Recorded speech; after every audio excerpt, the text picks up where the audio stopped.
হযরত ওমর রাদিয়াল্লাহু আনহু 27 বছর বয়সে, তখন টকবকে যুবক, অনেক লম্বা ঘটনা। তিনি যাচ্ছেন রাসূলকে হত্যা করার জন্য। একজন সাহাবীর সাথে তার দেখা হয়ে গেল। সাহাবীর নাম ছিল হযরত নাঈম রাদিয়াল্লাহু আনহু। তিনি বলছেন, ওমর রাঙ্গা তরবারি নিয়ে কোথায় যাচ্ছ তুমি? বলছে, আমাকে যেতে দাও, আমি মুহাম্মদকে দুনিয়া থেকে বিদায় করতে যাই। নাউজুবিল্লাহ। হযরত নাঈম চিন্তা করলেন, আমিও তো মুসলমান হয়ে সবেমাত্র এসেছি, যদি আমি আমার ইসলাম গ্রহণের কথা প্রকাশ করে দেই তাহলে আমার কল্লা আগে যাবে। এজন্য তিনি কৌশল করে চিন্তা করলেন, ঈমান বাঁচানো ফরজ, জান বাঁচানো ফরজ, ঠিক কিনা? আর আমরা হলে বলতাম আগে জান বাঁচা ঈমান পরে, ঠিক কিনা? নাঈম রাদিয়াল্লাহু আনহু বলছেন, ওমর মুহাম্মদের খবরটা পড়ে নাও। তুমি কি জানো তোমার যে আপন বোন ফাতেমা, সেই ফাতেমাই তো ইসলাম কবুল করে মুসলমান হয়ে মুহাম্মদের দরে চলে গেছে। তোমার ঘরের খবরটা আগে নাও। ওমর চিন্তা করলেন, ঠিকই তো বলছে। হযরত ওমর বাড়ির দিকে রওনা হলেন। তার বোনের ঘরের কাছে গিয়ে তিনি কোরআন কারীমের তেলাওয়াত শুনতে পেলেন। হযরত খাব্বাব ইবনুল আরাত রাদিয়াল্লাহু আনহু এবং তার ভগ্নিপতি ফাতেমা তিনজন মিলে কোরআনের তালিম চর্চা করছিলেন। ওমর বাইরে থেকে দরজায় নক করলেন, দরজা খোলা হচ্ছে না। এক পর্যায়ে তিনি দরজা ধাক্কা দিয়ে ঘরে প্রবেশ করলেন। শুনতে পেলেন কোরআন পড়ছে। বোন ফাতেমা ওমরকে দেখে কোরআনের কপিটা তিনি লুকিয়ে ফেললেন। ওমর বলছেন, তোমরা কি পড়ছো, আমাকে দাও। এর আগে ওমর তার বোন ফাতেমাকে কিছু মারধর করলেন। এক পর্যায়ে ফাতেমার কিছু রক্ত, মুখের থেকে কিছু রক্ত এসে ওমরের গায়ে যখন লাগলো, ওমরের ভিতরে পরিবর্তন এসে গেল। মনে মনে চিন্তা করলো, আরে একজন মহিলা, দোয়া বলা সরল একজন মহিলা, সহজ সরল মানুষ, দুর্বল মানুষ, আমি তারে মারলাম কেন? সঙ্গে সঙ্গে তার ভিতরে একটা অনুভূতি এসেছে। ওমর বলছেন, তোমরা কি পড়ছিলে, আমাকে দাও। ফাতেমা বলছে, তোমাকে দেওয়া যাবে না, তুমি তো অমুসলিম, তুমি তো মুশরিক, নাপাক। কি করতে হবে? কয় গোসল করতে হবে, ওযু করতে হবে। তিনি ওযু গোসল করে আসলেন। কোরআন কারীম তার হাতে দেওয়া হলো। কি পড়ছো? তারা সূরা তাহা পড়তেছিলেন। ওমর করলেন কোরআন শরীফ। তিনি বললেন, তাহা মা আনজালনা আলাইকাল কুরআনা লিতাশকা। এরকম করে মাত্র 5 খানা আয়াত পড়লেন। 20 থেকে 30 সেকেন্ড সময় লাগলো। 30 সেকেন্ডের ভিতরে ওমর কোরআন পুরোপুরি বুঝতেন। ওমর বলছে, আমি সিমেন্টেড হয়ে গেলাম, আমাকে মুহাম্মদের দরবারে নিয়ে যাও, আমিও মুসলমান হয়ে যেতে চাই, আমারে নিয়ে চলো, আমি মুসলমান হয়ে যাব। এটা সংক্ষেপে বললাম। তিনি ইসলাম কবুল করলেন। ইসলাম কবুল করার পরে আল্লাহ তাআলা ওমরের মর্যাদা এত বাড়ায় দিলেন, যেটা আমার বোঝানোর উদ্দেশ্য। আল্লাহ তাআলা ওমরের মর্যাদা একেবারে আকাশচুম্বী করে দিয়েছেন। হাদিস পাকে আসছে, আল্লাহর নবীর স্ত্রী জ্ঞান তাপসী উম্মত জননী আম্মা জান আয়েশা সিদ্দিকা রাদিয়াল্লাহু আনহা একদিন আল্লাহর নবীর রান মোবারকে মাথা রেখে তিনি শুয়ে আছেন ঘরের ভিতরে। আল্লাহর নবীর ঘরটা ছিল, ঘরের ভিতর থেকে সব দেখা যেত, আকাশের সব দেখতে পেতেন। আম্মা জান আয়েশা আকাশের তারকার দিকে তাকায়া বলছেন, ইয়া রাসূলুল্লাহ, হাল ইয়াকুনু হাসানাতিন মিন আদাদিন নুনিস সামা। ওগো নবীজি, দুনিয়াতে এমন মানুষ কি কেউ আছে যার নেকের পরিমাণ হবে আকাশের তারকার সমান? সুবহানাল্লাহ। আকাশের তারকার সম পরিমাণ নেক আছে, এরকম লোক কি দুনিয়া থেকে আছে? বুখারীর riwayate আসছে, আল্লাহর নবী বলছেন, আছে অবশ্যই। নাম ইয়া আয়েশা। হযরত আয়েশা বলছেন, ইয়া রাসূলুল্লাহ, ইয়া হাবিবাল্লাহ, সেই লোকটিকে। নবীজি বলছেন, আয়েশা রে, সেই লোকটি হচ্ছেন আমার সাহাবী ওমর ইবনুল খাত্তাব। ওমর হচ্ছে এমন একজন সাহাবী যার নেকের পরিমাণ আকাশের তারকার চাইতেও বেশি। আম্মা জান আয়েশার মনটা একটু খারাপ হয়ে গেছে। বলেন তো কেন? আম্মা জান আয়েশার বাবার নাম ছিল হযরতে আবু বকর সিদ্দিক রাদিয়াল্লাহু আনহু, ইসলামের প্রথম খলিফা, প্রথম মুসলমান, নবীজির অনেক দুঃখের সুখের সাথী, ঠিক কিনা কোন? আর মেয়েদের অভ্যাস হলো, দেখবেন মেয়েদের সামনে বাবার বাড়ির প্রশংসা করলে, ভাইয়ের প্রশংসা করলে খুশি না বেজার? বেশি খুশি হয়। তো আম্মা জান আয়েশার মনে মনে চিন্তা ছিল নবীজি হয়তো আমার বাবার কথা বলবেন, তিনি আমার বাবার কথাও বললেন না, কিছুই বললেন না। আল্লাহ নবী আয়েশার অবস্থা বুঝতে পারলেন, বললেন আয়েশা রে মন খারাপ করো না, তোমার বাবার নেক এত পরিমাণ হবে, এত বেশি হবে, উমরের সারা জীবনের নেক যদি এক পাল্লায় রেখে দেওয়া হয় আর আবু বকরের এক রাতের নেক যদি অপর পাল্লায় রেখে দেওয়া হয়, নিঃসন্দেহে আবু বকরের নেকের পাল্লাই ভারী হয়ে যাবে। হিজরতের রাতে আবু বকর যে রিস্ক নিয়েছিল, রিস্কে ছিল, এই কারণে আল্লাহ তাআলা এত নেক দিয়েছেন। সারা জীবনে তোমার নেক সহ সারা পৃথিবীর মানুষের নেক, উমরের নেক এক পাল্লায় রাখলে আবু বকরের নেক আরেক পাল্লায় রাখলে সমান হবে না। তো আমি যেটা বোঝাচ্ছিলাম সেটা হচ্ছে উমরের নেক এত পরিমাণ হয়েছে আকাশের তারকার চেয়ে তো বেশি। অথচ লোকটা ছিল কিছুদিন আগেও নবীর বিরুদ্ধে, জোরে কোন ঠিক কিনা? কেন সম্মান বেড়েছে? কোরআনের সামনে সারেন্ডার করেছেন, আত্মসমর্পণ করেছেন। আমার বন্ধুগণ, এখানে জিবরাইল ফেরেশতা একদিন বলছেন, ইয়া রাসূলুল্লাহ, ইয়া হাবিবাল্লাহ, আমাকে একটু সময় দেন, আমি আপনার সাহাবী উমরের একটু প্রশংসা করতে চাই। নবীজি কয়, যাও, তোমাকে 1 ঘন্টা সময় দিলাম। জিবরাইল বলছেন, হবে না। 2 ঘন্টা দিলাম, হবে না। 3 ঘন্টা দিলাম, হবে না। এভাবে 12 ঘন্টা দিলাম, হবে না। 24 ঘন্টা দিলাম, হবে না। কয় 1 মাস দিলাম, হবে না। কতদিন লাগবে? জিবরাইল বলছেন, ইয়া রাসূলুল্লাহ, ইয়া হাবিবাল্লাহ, আল্লাহ তাআলা নূহ নবীকে যে পরিমাণ হায়াত দিয়েছিলেন 950 বছর, কেউ কেউ বলেছেন 1100 বছর, 1000 বছর, এই পরিমাণ সময় যদি আমাকে একটু দেন, তাহলে আমি আপনার সাহাবী উমরের কিছু প্রশংসা করতে পারি। আল্লাহ তাআলা এত মর্যাদা বাড়ায় দিয়েছেন। জান্নাতের সবচাইতে দামি যে বিল্ডিং, নবীজি গিয়েছেন মেরাজের রাত্রিতে, যাওয়ার পরে সবচেয়ে সুন্দর, সুরম্য, মনোমুগ্ধকর একটা বিল্ডিং দেখেছেন। রাসূল বলছেন, লিমান হাযাল কাস, ও জিবরাইল, এই বিল্ডিংটার মালিক কে হবে? জিবরাইল বলছেন, নিসাব বিন কুরাইশ, আপনার কুরাইশ বংশের একজন যুবক হবে সেই বিল্ডিং এর মালিক। নবীজি বলছেন, ইন্নী জানান্তু আনা হুয়া, আমি ভাবলাম আমিও তো কুরাইশ বংশের একজন যুবক, আমি মনে হয় মালিক হতে পারি। আবার প্রশ্ন করলাম, ও জিবরাইল, কুরাইশ বংশের যে যুবকটা এই বিল্ডিং এর মালিক হবে তার নামটা কি? এবার জিবরাইল বলছেন, ইয়া রাসূলুল্লাহ, হে হাবিবাল্লাহ, জান্নাতের সবচেয়ে ভিআইপি এলাকার বিল্ডিং এর মালিক যিনি হবেন তার নাম ওমর ইবনুল খাত্তাব। সুবহানাল্লাহ। আল্লাহ কোরআনের কারণে ওমরের সম্মান বাড়িয়ে দিয়েছেন। কোরআনের সাথে যারা সম্পর্ক ভালো রাখবে, যে জাতি, যে গোষ্ঠী, যে জনপদের লোকেরা, যে দেশের লোকেরা, যে রাষ্ট্রের লোকেরা ভালো সম্পর্ক রাখবে, আল্লাহ সেই দেশের, সেই রাষ্ট্রের, সেই সমাজের অবস্থা ভালো করে দিবেন, সম্মান বাড়ায় দিবেন, মর্যাদা বাড়ায় দিবেন। জোরে করে ঠিক কিনা? দেখেন না সৌদি আরবে কোরআনের সব আইন আছে নাকি? বলেন না, সব আইন কি আছে? সব আইন নাই, সামান্য কিছু আইন আছে সৌদি আরবে। চুরি করলে হাত কাটে কিনা, জিনা করলে মায়ের আসানা নাই, এরপরে নামাজ না পড়লেও ব্যর্থাঘাত আছে। কিছু আইন সৌদি আরবে থাকার কারণে সারা পৃথিবীর মানুষ এই কথা স্বীকার করতে বাধ্য যে পৃথিবীর সবচাইতে শান্তির দেশ হচ্ছে সৌদি আরব। ঠিক কিনা? এটা আমাদেরকে দেখায় দিয়েছে আঙ্গুল দিয়ে। কেন? যে কোরআনের আইন যেখানে সামান্য আছে সেখানে শান্তি, যেখানে বেশি থাকবে সেখানে শান্তি। যদিও আমাদের দেশের নাস্তিক আর মুক্তাদেরা উঠে পড়ে লেগেছে, কোরআনের আন্দোলন যারা করে, কোরআনের পক্ষে যারা কথা বলে, কোরআন দিয়ে যারা দেশ সমাজ চালাতে চায়, তাদেরকে বছরের পর বছর জেলখানায় বদ্ধ করে তাদের পায়ে বেড়ি লাগায়া, হাতে হাত করা পরায়া দেখায় দিয়েছে যে এই দেশের নাস্তিক ও মুক্তাদেরা তারা হচ্ছে ইসলামের অন্তরায়, কোরআন প্রতিষ্ঠার অন্তরায়। জোরে কোন ঠিক কিনা?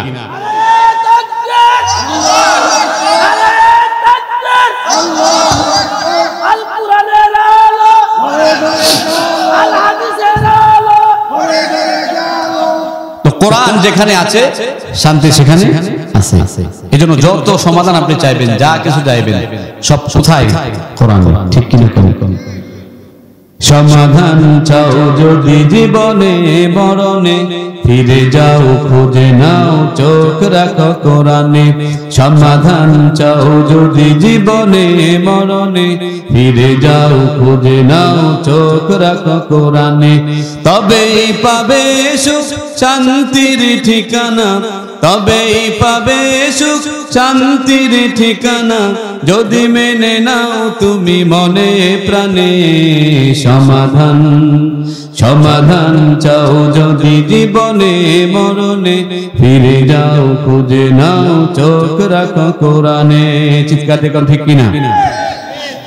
এ বাণী সকলের নয় শুধু মুমিনের, যারাই চলবে মেনে ফল পাবে কোরআনের। ঘরেই বলো কিবা রাষ্ট্রে বলো, অশান্তি দূর করে শান্তি আনে। সমাধান সমাধান চাও যদি জীবনে মরণে, ফিরে যাও খুঁজে নাও চোখ রাখো কোরআনে। তো এই কোরআন সব কিছুর সমাধান দিতে পারে। আমরা সেই কোরআন কারীম থেকে আলোচনা শোনার জন্য এসেছি। আমি কোরআন থেকে যদি আধা ঘন্টা 1 ঘন্টা আলোচনা করে আপনারা থাকবেন তো ইনশাআল্লাহ? বলেন। আমরা কেউ মাঝখান থেকে উঠে যাব না। তবে বিশ্বাস করেন, একটা কথা আগে বলি, কোরআন কিন্তু সবার পক্ষে না। কোরআন কি সবার পক্ষে? কোরআন সবার পক্ষে না। কোরআন সবার জন্য, কিন্তু সবার পক্ষে না। কারো কারো বিরুদ্ধে আছে না? নাই কোরআন আছে না? আছে কিনা? যারা মদ খায়, কোরআন কি মদের পক্ষে না বিপক্ষে? সুদখোরের পক্ষে না বিপক্ষে? এরপরে যারা এই আপনার ঘুষখোর পক্ষে না বিপক্ষে?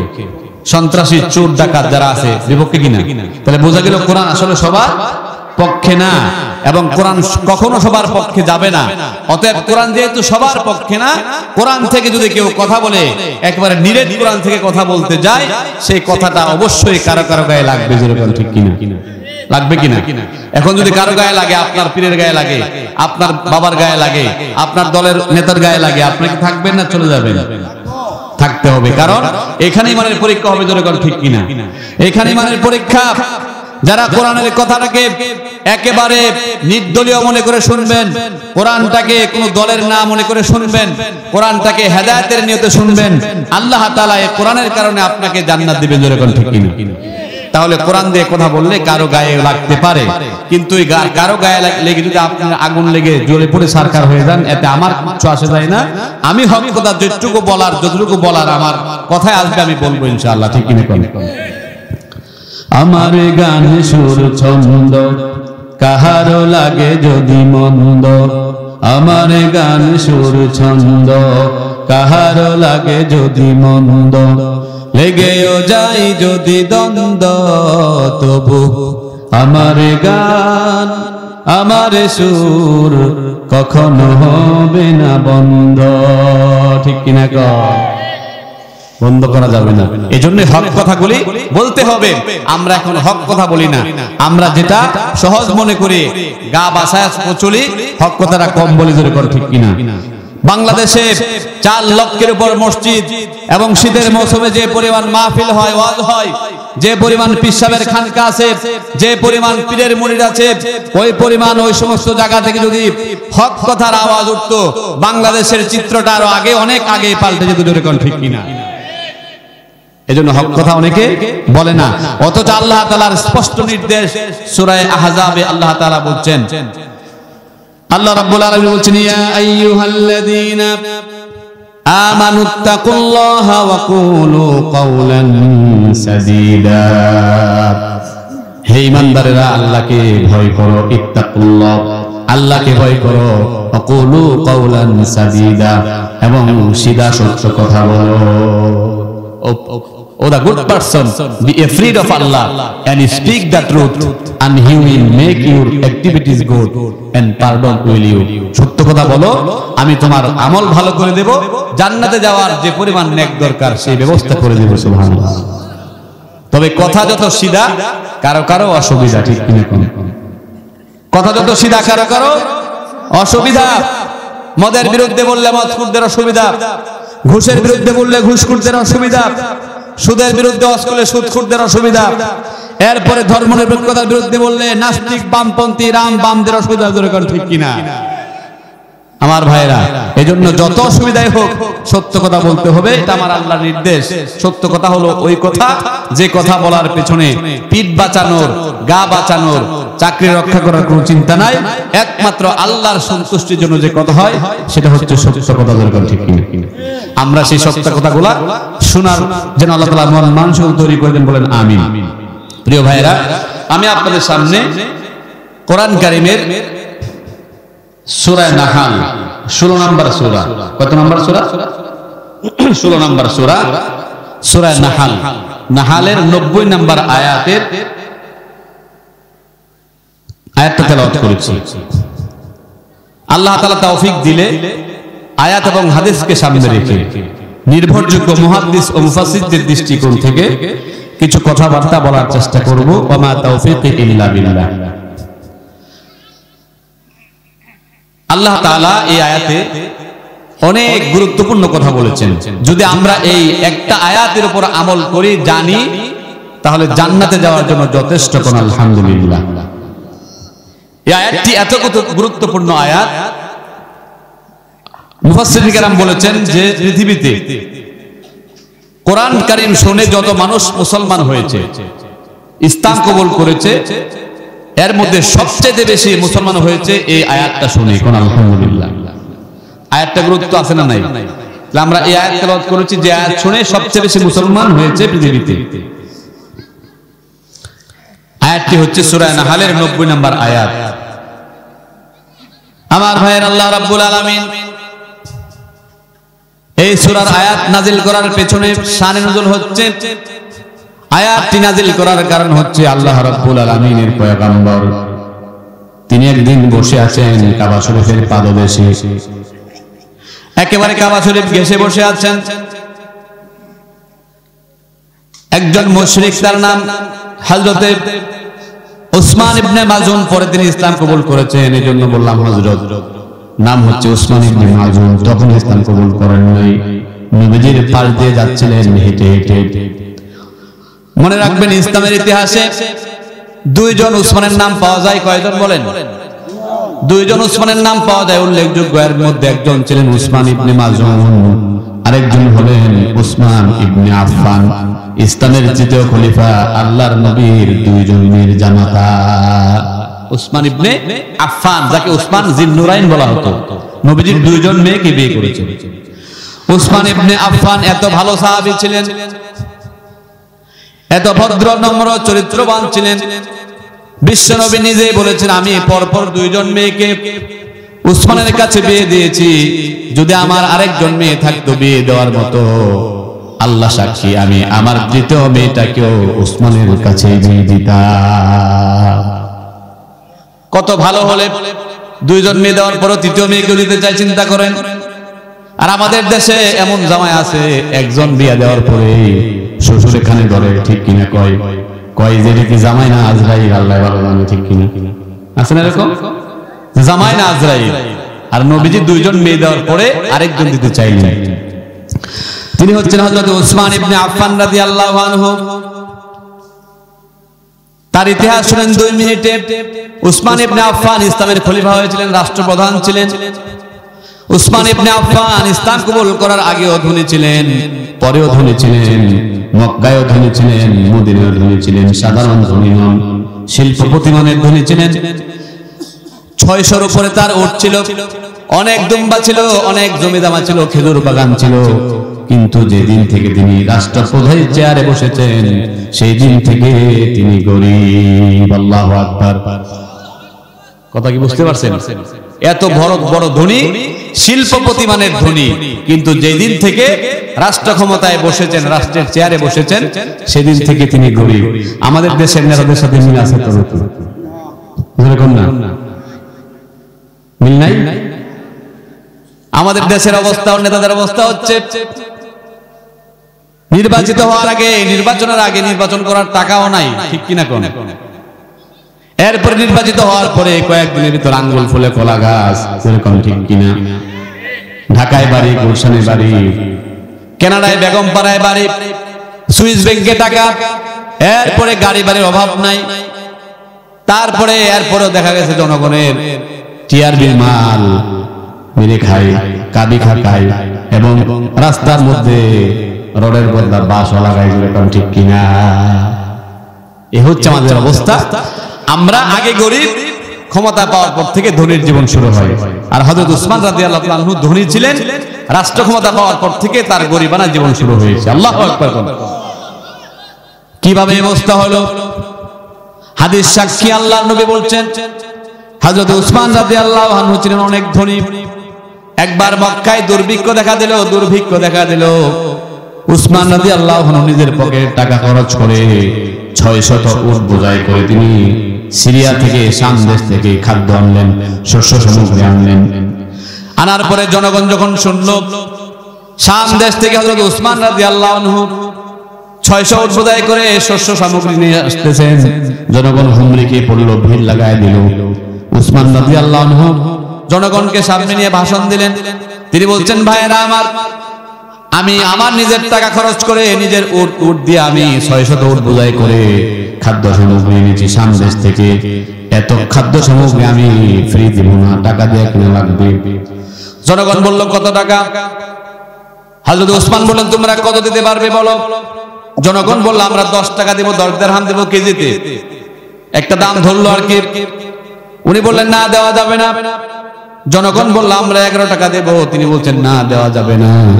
এবার জনগণ বলছেন, এর চাইতে বেশি দেওয়ার মতো ক্ষমতা আমাদের নেই, দুর্ভিক্ষের ভিতরে না দিলে আর কি করা আছে।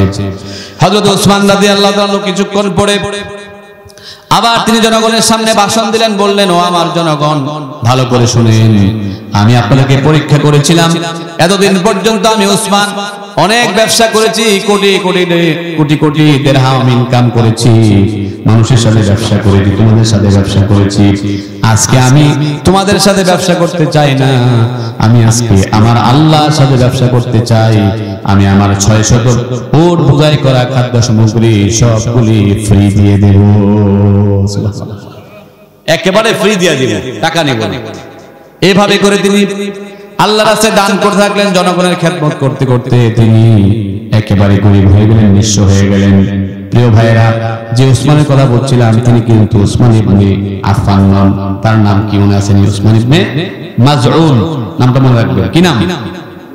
উসমান ইবনে মাজউন, যিনি নবীজির পাশ দিয়ে হেঁটে যাচ্ছিলেন। আল্লাহ নবীর পাশ দিয়ে হেঁটে যাচ্ছেন, যাওয়ার পরে উসমান ইবনে মাজউন বলছেন, আমি দেখতে পেলাম আল্লাহ নবীর চেহারা মোবারক একটু ঘেমে গেছে, ঘরমাক্ত। আল্লাহ নবীর এমন কোন লোমকূপ বাকি ছিল না যেখান দিয়ে ঘাম বের হয় নাই। নবীজি একটু ভারাক্রান্ত দেখলাম, চিন্তিত মনে হলো। আমি কাছে গিয়ে দেখলাম কিছুক্ষণের মধ্যে তার স্বাভাবিক অবস্থা ফিরে আসলো। আমি বললাম, ইয়া রাসূলুল্লাহ, হে হাবিবাল্লাহ, কিছুক্ষণ আগে আপনার কি হয়েছিল? উসমান ইবনে মাজউন বলছেন, আমার মনে হয় আপনার কাছে আমি শুনেছি ফেরেশতা জিবরাইল আসেন। আমার মনে হয় কিছুক্ষণ আগেও আপনার কাছে জিবরাইল ফেরেশতা এসেছিল। নবীজি বলছেন, উসমান, তুমি ঠিকই বলেছো, এই মাত্র জিবরাইল ফেরেশতা আমার কাছে এসেছিল, কোরআন কারীমের একটা আয়াত নিয়ে। কোরআন কারীমের আয়াত আমাকে দিয়ে গেল। উসমান ইবনে মাজউন বললেন, হে রাসূল, আপনার কাছে এই মাত্র যে আয়াতটা কোরআনের দিয়ে গেল, সে আয়াতটাকে আমার একটু শোনান। আল্লাহর নবী সঙ্গে সঙ্গে পড়ে শুনলেন, ইন্নাল্লাহা ইয়া'মুরু বিল আদলি ওয়াল ইহসান ওয়া ইতা'i যিল কুরবা ওয়া ইয়ানহা আনিল ফাহশা'i ওয়াল মুনকারি ওয়াল বাগই ইয়া'iযুকুম লা'আল্লাকুম তাযাক্কারুন। আয়াত শোনার পরে উনি তো আরবি আগের থেকেই বুঝেন। উসমান বিন মাজউন বলছেন, হে রাসূল, আল্লাহর কসম করে বলি, এত সুন্দর কথা, এত সুন্দর নসিহত, এত সুন্দর উপদেশ দুনিয়ার কোন মানুষ বলতে পারে না। এত সত্য কথা কেউ বলতে পারে না। দুনিয়ার মানুষ মিথ্যা কথা বলে, মিথ্যা মামলা দেয়, মানুষকে ঠকায়, ধোঁকাবাজি করে। হে রাসূল, এত সত্য কথা কেউ বলতে পারে না। নিঃসন্দেহে এটা আল্লাহর কথা, কোরআন সত্য, আল্লাহ সত্য। আমি আর মুশরিক থাকতে চাই না। কালিমা পড়ে সঙ্গে সঙ্গে তিনি মুসলমান হয়ে গেলেন। তার মানে হচ্ছে এই আয়াতটা যে আয়াত আমি পড়েছি, এই আয়াত প্রথম যিনি শুনলেন, সর্বপ্রথম তিনি ইসলাম কবুল করেছেন। সুবহানাল্লাহ। মদিনার মধ্যে একজন নেতা ছিল, নেতার নাম আকসাম ইবনে সাইফি। তাফসিরে মারিফুল কোরআন সহ অনেক তাফসিরে এসেছে তার ঘটনা। আকসাম ইবনে সাইফি তিনি একটা গোত্রের সর্দার ছিল। তিনি শুনেছেন বিশ্বনবী এসেছেন, নবীজি কোরআন নিয়ে এসেছেন। এবার নেতা বলল, যে নেতারা যে কাজে করেন কর্মীদের সাথে সলিউশন করেন, ঠিক কিনা কম? আমাদের দেশেও নেতা কর্মী আছে না নাই? তবে আমাদের দেশে এখন অনেক সময় দেখা যায় নেতার সাথে কর্মীর সংখ্যা, কর্মীর সাথে নেতার সংখ্যা বেশি, ঠিক কিনা? নেতা কম কর্মী বেশি। তো নেতারা যে কাজই করেন কর্মীদের সাথে বুঝে শুনে করেন, পরামর্শ করে করেন, পরামর্শের বাইরে কিছু করেন না। আকসাম ইবনে সাইফি সিদ্ধান্ত করলো বিশ্বনবীর কাছে আসবেন তিনি। এর আগে নেতাদের সাথে, নেতাদের এবং পাতি নেতা যারা আছে এবং কর্মী যারা আছে পরামর্শ করলেন। কর্মীরা তারে বুদ্ধি দিল যে মুহাম্মদ তো তোমার তুলনায় কিচ্ছু না। যেরকম নাউজুবিল্লাহ। নেতাকে বলছে মুহাম্মদ আপনার তুলনায় কিছুই নাই, মুহাম্মদের লোক নাই, জনসংখ্যা নাই, জনবল নাই, কিচ্ছু নাই, আপনি তো অনেক বড় নেতা করেন। নাউজুবিল্লাহ। এরকম কিছু লোক আছে না, আলেমদেরকে দেখলে খালি নাক ছিটকায়, আরে আলেমরা এটা করছে, এটা করছে, আলেমরা দুর্নীতি করছে, আলেমরা এটা করছে। অথচ যত দুর্নীতি আছে, যত অন্যায় জুলুম নির্যাতন সুদ ঘুষ আছে, সব হচ্ছে এই যারা ইসলাম বিদ্বেষী এবং যারা হচ্ছে জেনারেল শিক্ষিত। ঠিক কিনা? বড় বড় জায়গায় বসে আপনার টাইটেল নিয়ে বসে আছে, কলমের খুঁচায় দুর্নীতি করতেছে। ঠিক কিনা?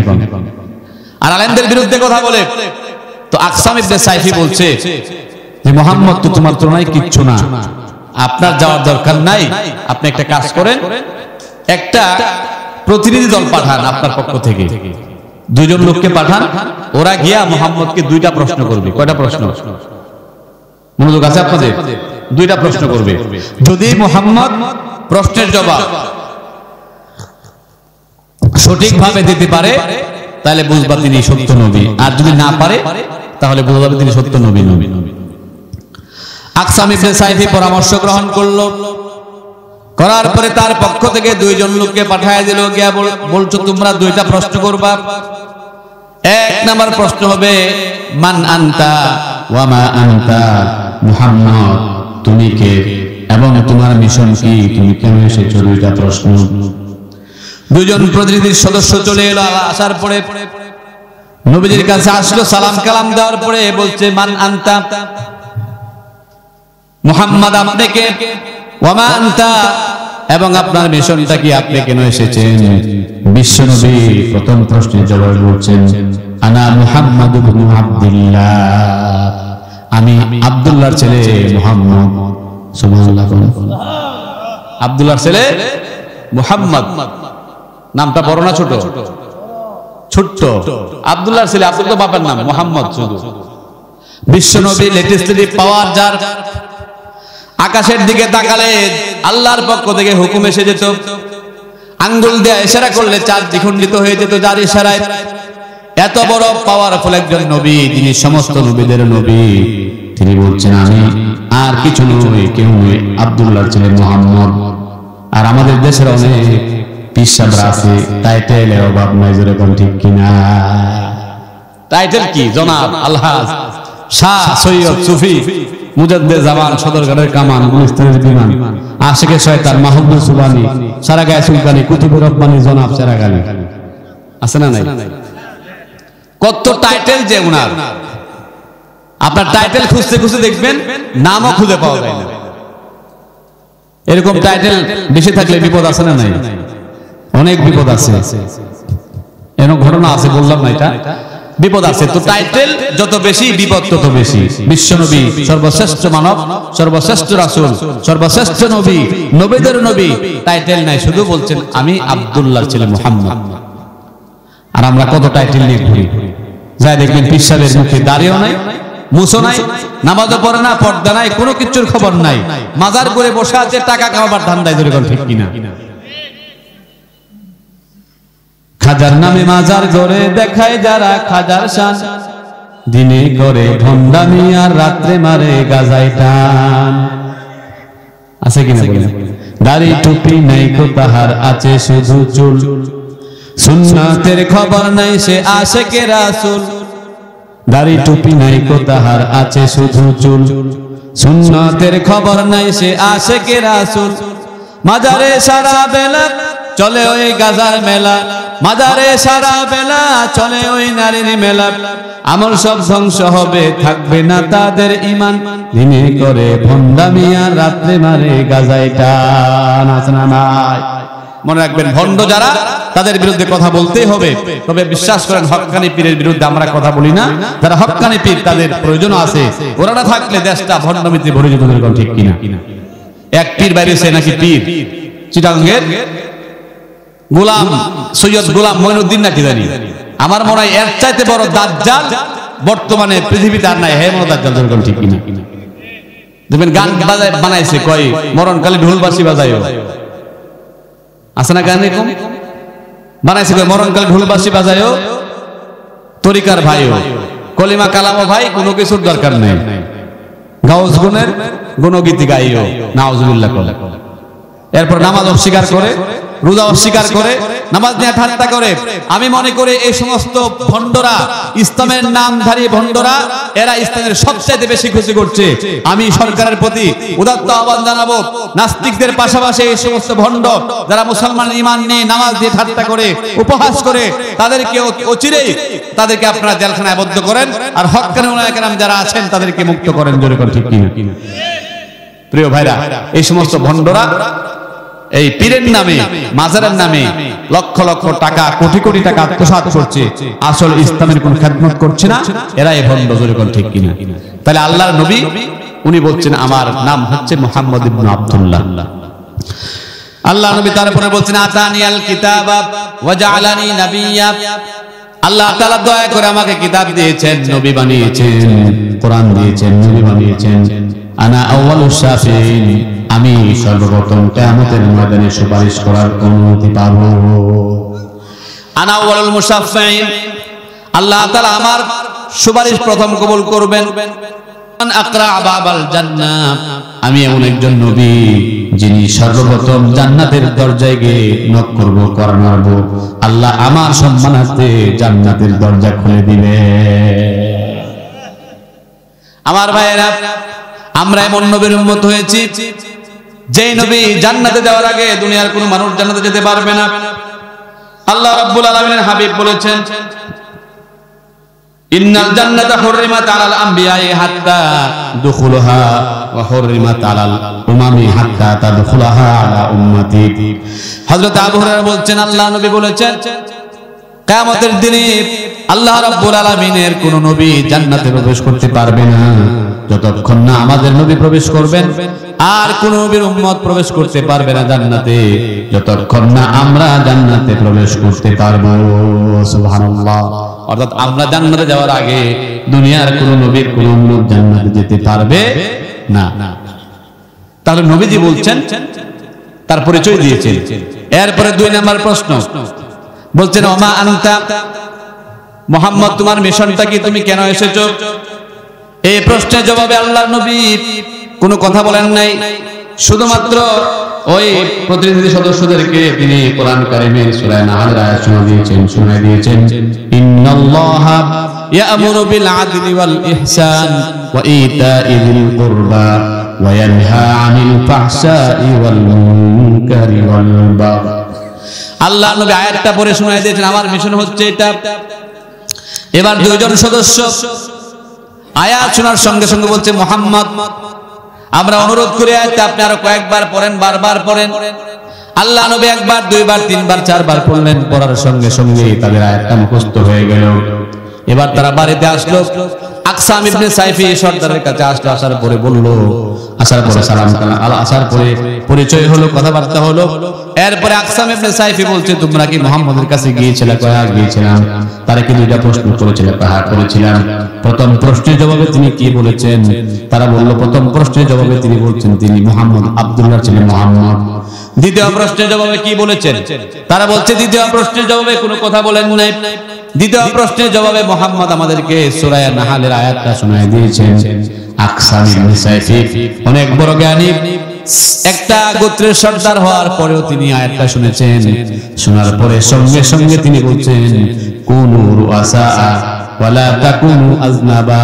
ও আমার দলের লোকেরা, আমার কর্মীরা, আমার সদস্যরা, তোমরা কুনু রুআসা, মাথা হয়ে যাও, ওয়ালা তাকুনু আজনাবা, লেজ হয়ে না। অর্থাৎ শোনার পরে আর দেরি করো না, সঙ্গে সঙ্গে কালিমা পড়ে মুসলমান হয়ে যাও, জান্নাতে প্রবেশ করে নাও।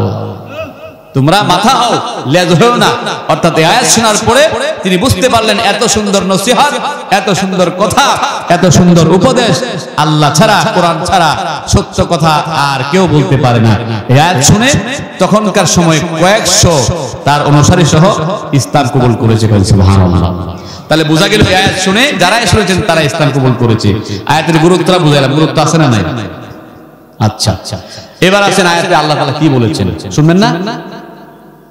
আল্লাহ তাআলা কি বলছেন? ইন্নাল্লাহা ইয়া'মুরু বিল আদলি ওয়াল ইহসান, নিশ্চয় আল্লাহ তাআলা আদেশ করেছেন, নির্দেশ করেছেন বিল আদলি, ন্যায়পরায়ণতা।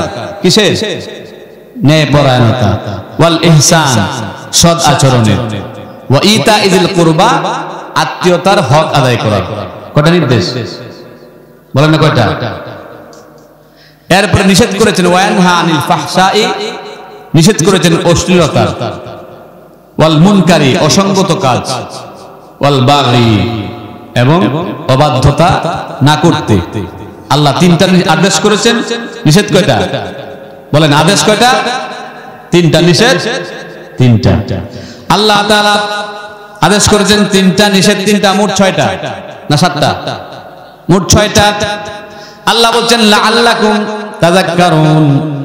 লাআল্লাহ, আলেমরা এখানে আছেন লাআল্লাহ লফজে তারাজ্জি ওয়াল ইয়াকিন, নিশ্চয়তার অর্থ দেয়। আল্লাহ বলছেন নিশ্চিত জেনে নাও, কেউ যদি তিনটা আদেশ মানো আর তিনটা নিষেধ মানো, আল্লাহ তাআলার জান্নাত তোমাদের জন্য ওয়াজিব হয়ে যাবে। তাহলে এক নাম্বার নির্দেশ হলো বিল আদল। কিসের? ন্যায়পরায়ণতা, ইনসাফের। কিসের? আল্লাহ তাআলা ইনসাফ করতে বলেছেন। এখন ইনসাফের ওদের দরকার নাই, কারণ দেশে কোনো জুলুম নাই নাকি? ইনসাফের ওদের দরকার আছে, কারণ দেশে জুলুম নাই তো নাকি? তো জুলুম থাকলে ইনসাফের ওদের দরকার আছে নাকি? আল্লাহ তাআলা নির্দেশ করেছে, এক নম্বর নির্দেশ আদল করো, ইনসাফ করো, ন্যায় বিচার করো। আল্লাহ তাআলার কথা অত্যন্ত গুরুত্বপূর্ণ, ভালো করে শুনবেন। আজকে থেকে জীবনটা পাল্টাবার নিয়ত করবেন।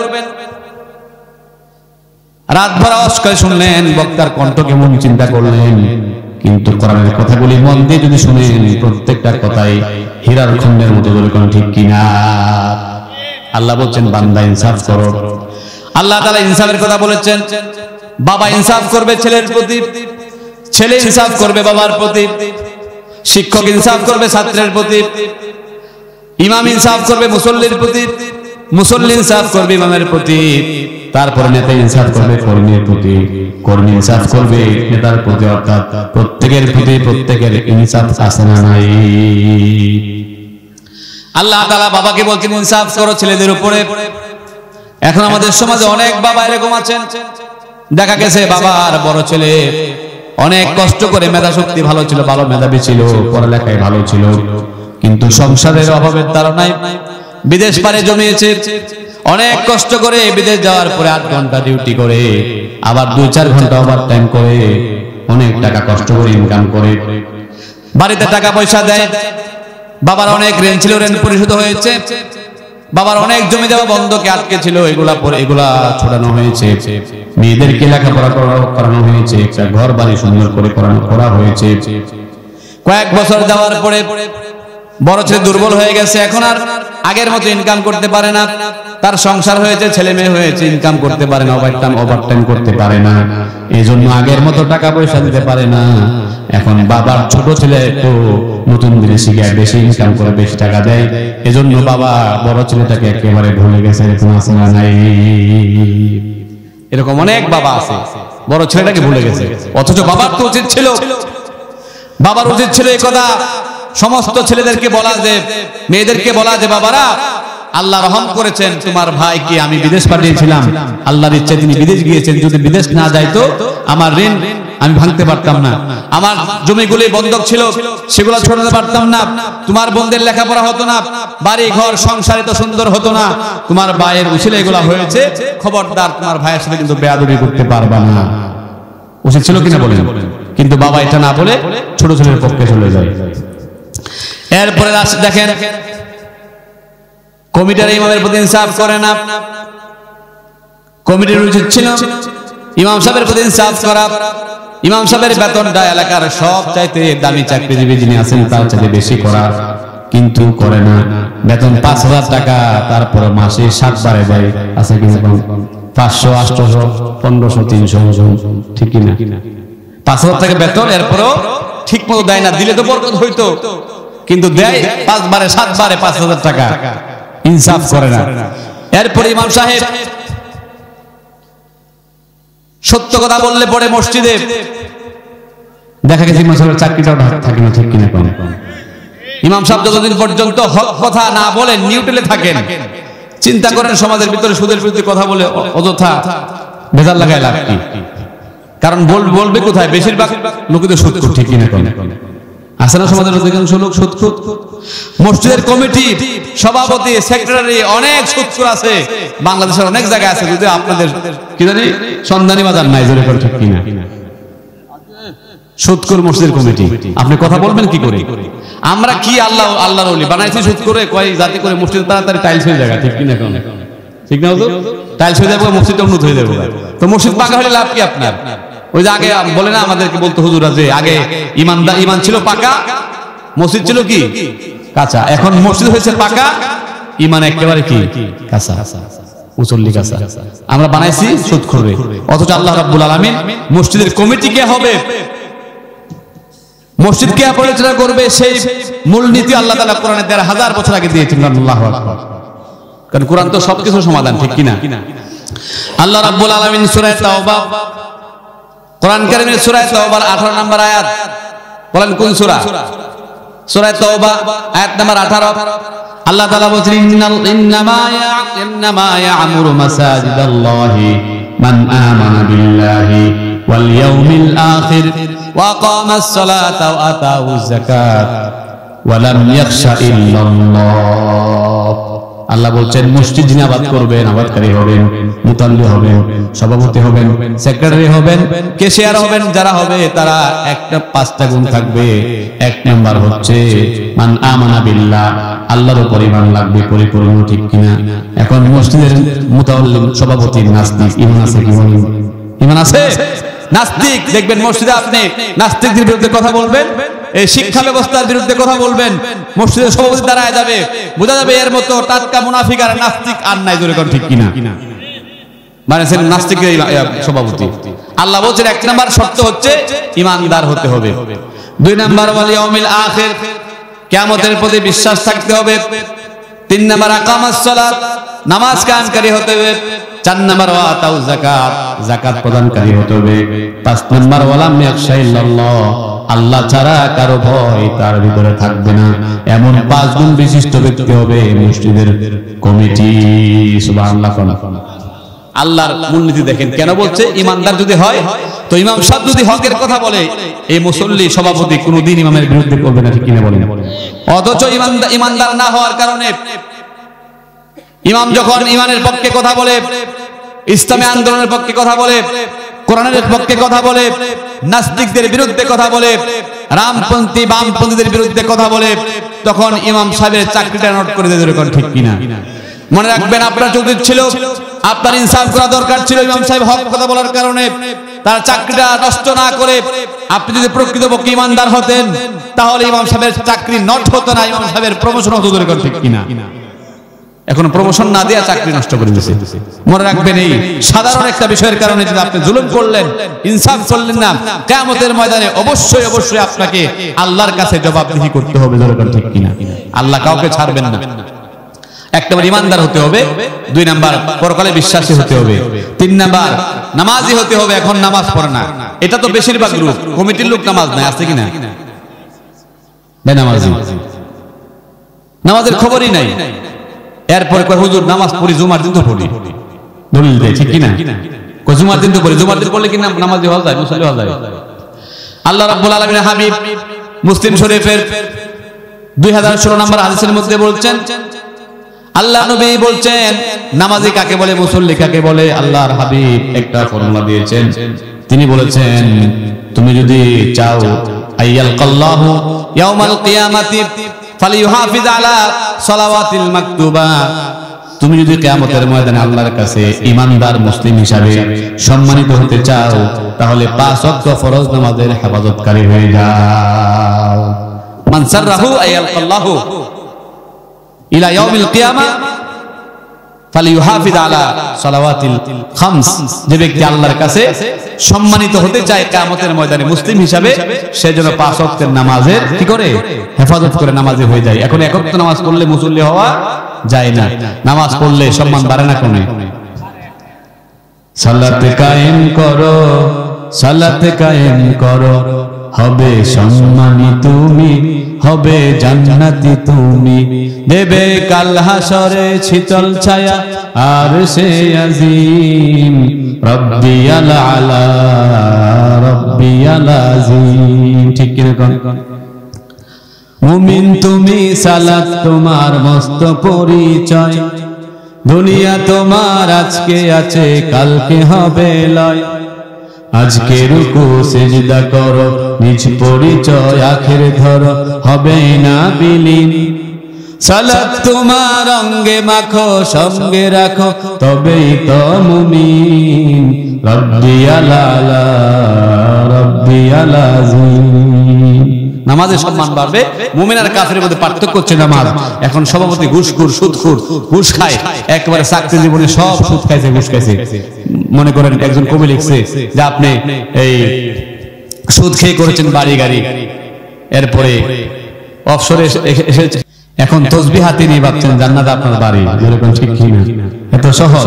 সুদের টাকায় প্রাসাদ করেছেন, লিখছেন কি? আল্লামা ইকবাল বলছেন, আল্লামা ইকবাল বলছেন, সুদ সে বনি है ये इमारत ऐ मेरे मुरब्बी, और उस पे लिखा हुआ हाजा मिन फضल रब्बी।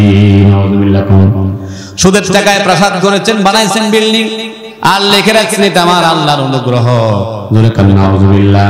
মনে রাখবেন, সুদ দিয়ে আপনি যদি বাড়িঘর করেন, মসজিদ করেন, গুনাহ আছে না নাই? দুধ বিক্রি করে মদ কিনা যেমন হারাম, ঠিক তেমনি মদ বিক্রি করে দুধ কিনাও হারাম। ঠিক কিনা? 1 কোটি কামাইছেন, সালাক মানুষ নিয়ত করছেন 50 লাখ দিয়ে দেয় মসজিদে, সব তো হবে না, ঈমান নষ্ট হওয়ার আশু সম্ভাবনা আছে। এরকম ঠিক কিনা? তাহলে কি বলছিলাম যে একটা বলছিলাম কি যে ইনসাফ করতে হবে। আমার বন্ধুগণ, কমিটি ইনসাফ করবে ইমামের উপরে।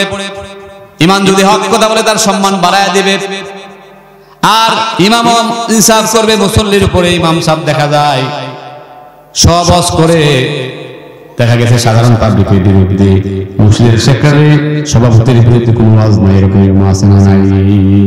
চাকরি করতে অনেকে এরকম ওয়াজ করে, অথচ ইমাম সাহেবের ইনসাফ হলো যদি আপনার মুসল্লি, আপনার কমিটির লোক সুদখোর হয়, ঘুষখোর হয়, গাঁজাখোর হয়, ইয়াবাখোর হয়, সিগারেট খায়, আপনি বলবেন যে আপনি মসজিদের সেক্রেটারি, আপনি কেশিয়ার, যদি আপনি এই কাজ না ছাড়েন, অভ্যাস না ছাড়েন, আমি প্রয়োজনে আপনার মসজিদ ইমামতি করবো না। এরকম ঠিক কিনা? এটা হচ্ছে ইমামের ইনসাফ। ইমাম ইনসাফ করবে, মুসল্লিও ইনসাফ করবে, কমিটি ইনসাফ করবে। আমার বন্ধুগণ, এরপরে আপনার ইনসাফ হলো নেতা ইনসাফ করবে কর্মীদের উপর। আল্লাহ রাব্বুল আলামিনের হাবিব বলেছেন, সাবআতুন ইউযিল্লুহুমুল্লাহু ফি যিল্লিহি ইয়াওমা লা যিল্লা আল ইমামুল আদিল। আল্লাহর নবী বলেছেন, যেদিন কিয়ামত অনুষ্ঠিত হবে, আল্লাহর আরশের ছায়া ছাড়া কোনো ছায়া থাকবে না। ডানেও আগুনের বাউন্ডারি থাকবে, বামেও আগুন, নিচে দিয়ে থামা থাকবে, সূর্যটা আধ হাত উপরে নেমে আসবে। যেদিন আল্লাহর সাহায্য ছাড়া কেউ সাহায্য করতে পারবে না, নবীরা পর্যন্ত ইয়া নাফসি করতে থাকবে। আল্লাহ বলছেন, সেই দিন 7 প্রকার মানুষকে আল্লাহ তার নিজের আরশের ছায়ার নিচে স্থান দিবেন। 1 নাম্বার আল ইমামুল আদিল, ন্যায়পরায়ণ বিচারক। সুবহানাল্লাহ। ন্যায়পরায়ণ বিচারক মানে শুধু বিচারক যিনি প্রধান বিচারপতি উনি না, প্রধানমন্ত্রী উনি না। ন্যায়পরায়ণ বিচারক মানে আপনি মসজিদের কমিটি ইমামের উপর ন্যায় ইনসাফ করলেন, আপনি এলাকার মাতবর জনগণের উপর ইনসাফ করলেন, আপনি মেম্বার হয়েছেন, আপনি মেম্বার হওয়ার পরে জনগণের সাথে ইনসাফ করেছেন, অন্যায়ের বিরুদ্ধে গেছেন, জালেমের পক্ষে যান নাই, মাজলুমের পক্ষে ছিলেন, রাষ্ট্রের টাকা দুর্নীতি করে মেরে খান নাই, সব সময় হক কথা বলেছেন। এমন মেম্বার, এমন চেয়ারম্যান, এমন এমপি, এমন মন্ত্রী, সে যদি মূর্খ হয়, শিক্ষিত নাও থাকে, ধন সম্পদ নাও থাকে, আল্লাহ রাসূল বলেছেন এমন লোককে আল্লাহ আরশের নিচে স্থান দিবেন। ঠিক কি না? যাই হন আপনি, আল্লাহ আরশের নিচে স্থান দিবেন। আর দেখা গেল আপনি নেতা হয়েছেন এলাকার, একজন লোক আপনার বিরুদ্ধে চলে, আপনার বিরোধী পার্টি করে, আপনি যে পার্টি করেন সে পার্টি করে না, অথবা ইসলামী আন্দোলন করে ইসলামের পক্ষে কথা বলে, লোকটা আসলে ভালো আপনিও জানেন, 5 ওয়াক্ত নামাজ পড়ে, রোজা রাখে, দিনের পথে চলে, দিনের কথা বলে, শুধুমাত্র আপনার দল না করার কারণে, এটার বিরুদ্ধে হওয়ার কারণে দেখা গেছে অন্যায় করে নাই, বাড়ি কিশোরগঞ্জে মামলা দিয়েছেন, খাগড়াছড়ি আছে না নাই? আছে না নাই? বাড়ি কিশোরগঞ্জ মামলা দিয়েছেন খাগড়াছড়িতে, একটা দোষ ইসলাম আন্দোলন করে আপনার দল করে না বিধায়, আর আপনার দল করার কারণে 10 খুনের আসামি খালাস। আছে না নাই? ওসি সাহেব ধরছে আসামিরে, নাম মুরগি মিলন, কি নাম দেখেন, আমাদের দেশের সন্ত্রাসের নাম কি, পিচ্চি হান্নান, কালা জাহাঙ্গীর, মুরগি মিলন, টুকাই বাবু, আছে না নাই? এরশাদ শিকদার, এরকম ধরছে একজন। ধরার পরে বলছে, ওসি সাহেব ফোন দিয়েছে, স্যার আপনি কি মুরগি মিলন ধরছেন? হ্যাঁ ধরছি। কয় তারা ছেড়ে দেন। ভাই আমি তো অনেক ফোর্স পাঠায়, অনেক কষ্ট করে ধরছি, অস্ত্র শুদ্ধা ধরছি। কয় স্যার আপনি জানেন না এটা আমার দলের লোক, অস্ত্র শুদ্ধা ছেড়ে দেন। ঠিক কিনা? অস্ত্র শুদ্ধা ছেড়ে দেয়, কোটি কোটি টাকায় দুর্নীতি করেছে, আত্মসাৎ করেছে, মামলা এখনো ঘাড়ের উপরে আছে।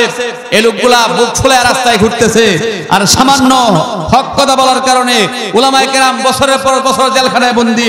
সামান্য হক কথা বলার কারণে উলামায়ে কেরামের পায়ে বেড়ি পরানো হয়েছে, হাতে হ্যান্ডকাপ পরানো হয়েছে। অথচ অনেক খুনের আসামি, দুর্নীতিগ্রস্ত ব্যক্তি এবং ধর্ষণকারী ব্যক্তিরা রাস্তায় বুক ফুলে ঘুরতেছে। আলেমদের হাতে হাত করা, পায়ে বেড়ি পরার অধিকার দিয়েছি কে? জোরে কোন ঠিক কিনা?